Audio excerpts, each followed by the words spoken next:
Hello, my name is Jaden George and I am an acoustic live musician. Today I'll be demonstrating how I set up my music equipment for my gigs. So like I said, I actually go all around the state and I perform at different events for different venues. So these items, I can promise you, are very essential to the job and the business that I have. And an example of not being prepared and not having one of these items is actually I went to Ellensburg for a gig not too long ago with my mom, and we realized about halfway through the trip that we did not have my microphone stand.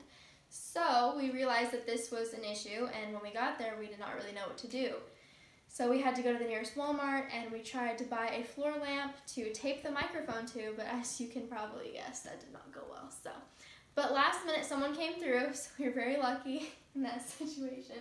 But I need to say beforehand that this equipment is all very essential because it helps your voice tone, your voice quality, and the tone of your instrument, in my case a guitar. So just letting you know that before we jump in. So now I'll just go through everything that I have.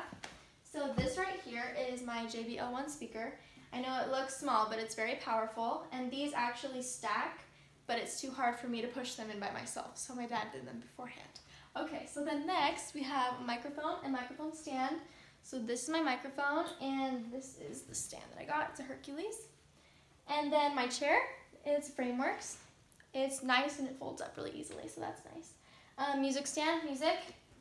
That's this music. There's about 600 songs in here. 2 to 6 hours worth of music, so it's quite a long gig sometimes.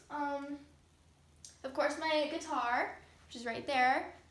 It is a Blue Ridge. And then all my cords that I have, we have about 2 cords. We plug these into, so microphone, you plug this into there, into channel 1, and then guitar, and microphone channel right here, guitar channel right here. So that powers both of those. Okay, so I now need to say that just because you have the gear does not mean that you are set and ready to go out and perform. It's very technical and it's pretty difficult to get the hang of. And I actually have people that come with me to every gig to help me out with sound because it's difficult to do it by yourself. Okay, so it's important to know that balance between microphone and guitar depends on the venue, but that's also why you need to know what you're doing in this scenario. I'm gonna move my music, sorry. So this needs to be adjusted typically between sets, depending on the audience size. Okay, so some of the main reasons that things could go wrong in this situation and have gone wrong for me is actually because I was missing a piece of equipment, like I said before, which is not very typical, but it is. Accidents happen.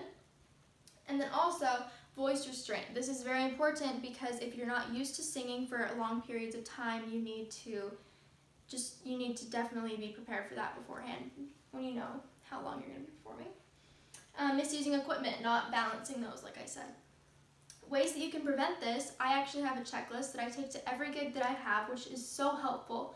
It has all of my equipment on it, so I don't forget anything before I leave, because a lot of them are out of town, so we don't want to forget anything before we leave.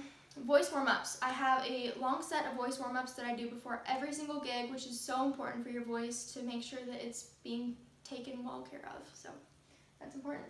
And then always do a test check before you perform, and you have the manager there with you and you have your boss there to make sure that it sounds balanced and that the audience is going to be okay with the sound. So in conclusion, always have your equipment, your voice warm-ups, and your test check.